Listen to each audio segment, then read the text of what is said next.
This is Creative and Critical Thinking, presented by Izurin binti Tajuddin, Muhammad Amirul Husni bin Muhammad Hilmi, Muhammad Firdaus bin Muhammad Ruslan, and Nur Aisyah binti Ayruddin.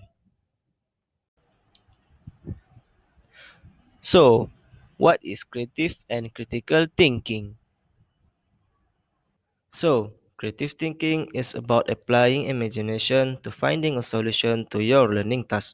Creative thinking are as much about attitude and self-confidence as about talent.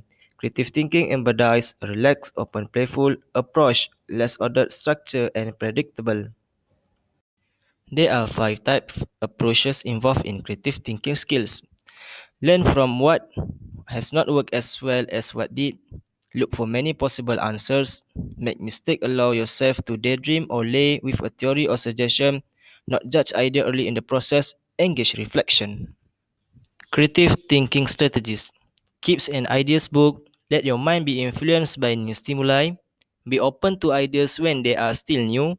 Combine some ideas or objects to create several more. Brainstorm ideas on one topic onto a large piece of paper. Draw or paint a theory on paper. Now we are moving on to characteristic of critical thinking. Number 1, they do not take an egotistical view on the world. Secondly, they are active and not passive. And lastly, they are nature skeptical. Critical thinking.